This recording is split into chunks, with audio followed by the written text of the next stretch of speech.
Hello. Today I'm going to introduce you to another person, this time an essayist, and his name is Alfred George Gardiner. Gardiner was one of the most distinguished essayists of the 20th century. He wrote an amazing number of essays that are filled with humor, they're delightful, and they have some extraordinary thought patterns. Gardiner started his career as a journalist working for a newspaper in England called the Daily News, and he wrote under a pen name called Alpha of the Plough. He was a prolific writer, and he went on to write so much that several compilations of his works had to be put together in later years. Gardiner's extraordinary originality of thought, his feeling, his capturing of emotions, and the reader-friendly format in which he put it have all gone together to give him a place as a genius in the literary field. Today we're going to take up one of his essays, a selection called On Shaking Hands. In this particular essay, Gardiner shows us how he supports the custom of greeting whereby Britishers shake hands with one another, and he considers this to be the most superior of all forms of greeting.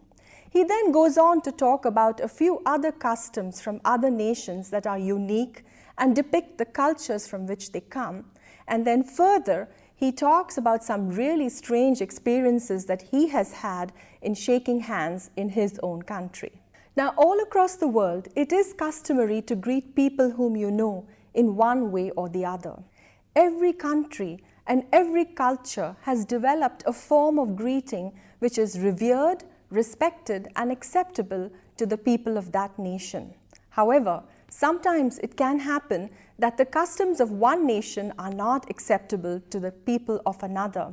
In fact, they may not only be unacceptable, they may seem to be totally unintelligible and even hideous. As the old saying goes, one man's food can be another man's poison.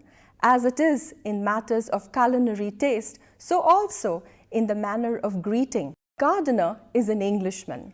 As a perfect English gentleman, he takes complete and total pride in this Western custom of shaking hands as a form of greeting.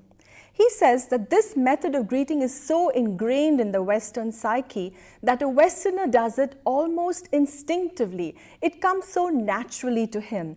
When a Westerner sees an acquaintance or a friend walking up towards him, he doesn't have to think about what he's going to do or what he's going to say. Automatically, his hand just pops out and reaches out to his friend or acquaintance in a gesture of wanting to make social contact.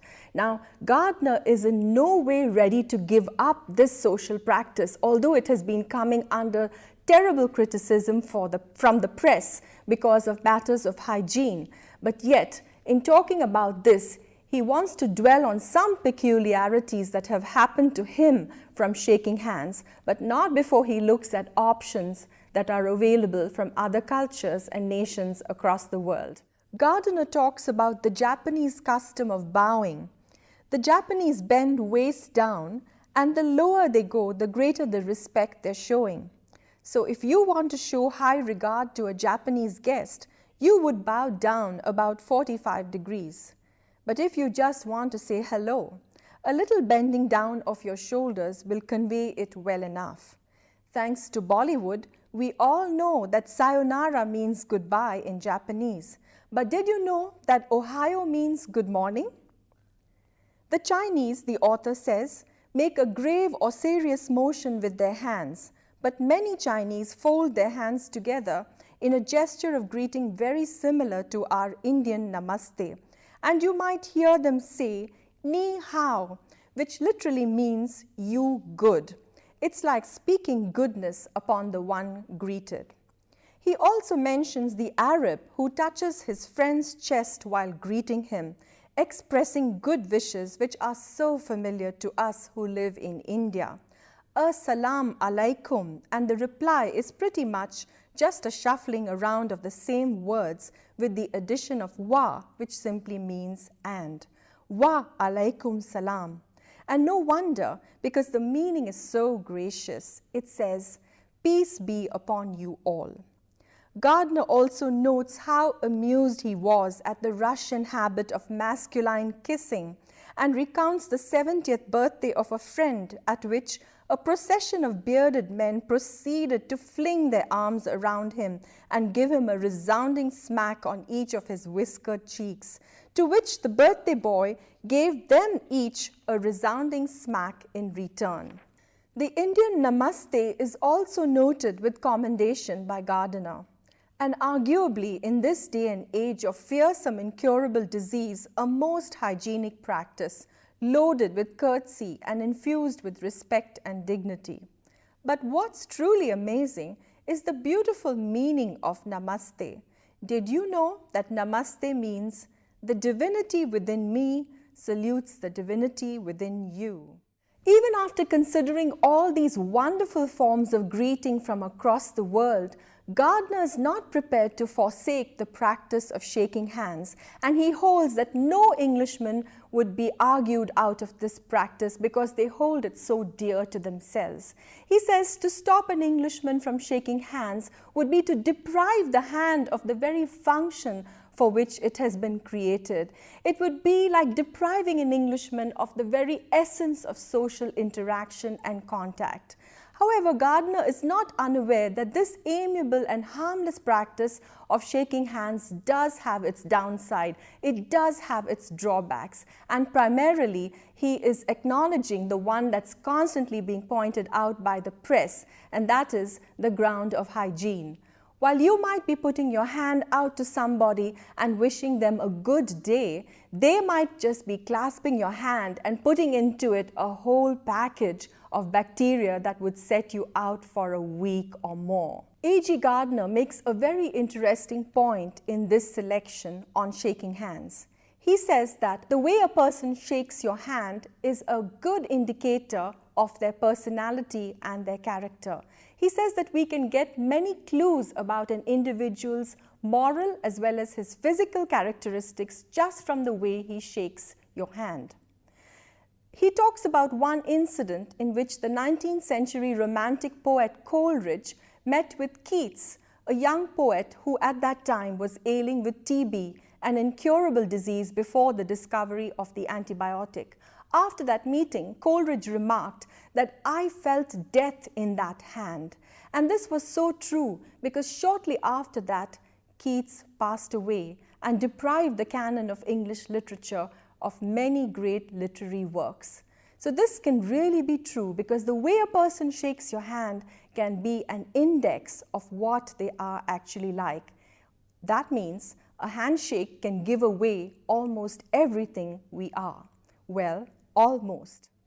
The cold fish handshake. The cold, limp hand offered weakly and hesitantly, suggesting a weak body and mind, a shy personality, and perhaps a reluctance on the part of the person to even interact or connect socially. The dumped pudding handshake. Some people just appear to weakly dump their soft hands into yours and they're in no hurry to take it back. These hands, Gardiner says, are cold and unresponsive, like jellyfish. They lack warmth and heartiness. They leave you puzzled. The bone crusher handshake. The extremely over-enthusiastic fellow, muscular, who crushes your hand into a jumble of aching bones and shakes your arm vigorously up and down multiple times. After this encounter, you have to check if your arm is still in its socket or not. The lingering handshake. This person seems overcharged with affection.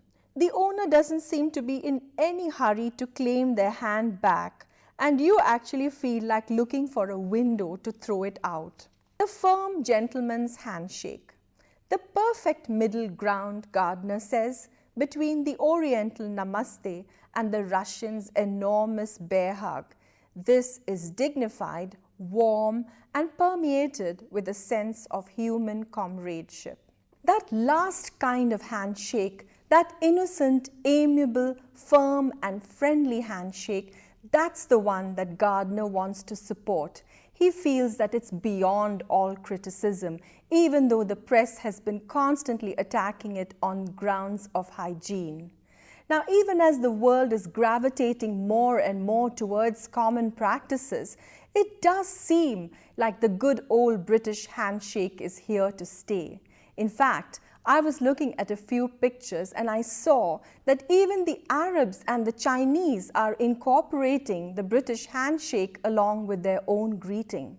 So, if shake hands you must, then get it right for goodness sake. Don't give anybody that dead fish handshake or that cold pudding hand, or not even the John Cena from WWE bone crusher handshake. But get it right, because the one you're shaking your hand with could be a prospective employer. So let it be enthusiastic, positive, friendly, full of energy, so that you will convey that person who's hiding right there within you. But for today, I would like to sign off with a namaste, as the divinity within me salutes the divinity within you. Namaste.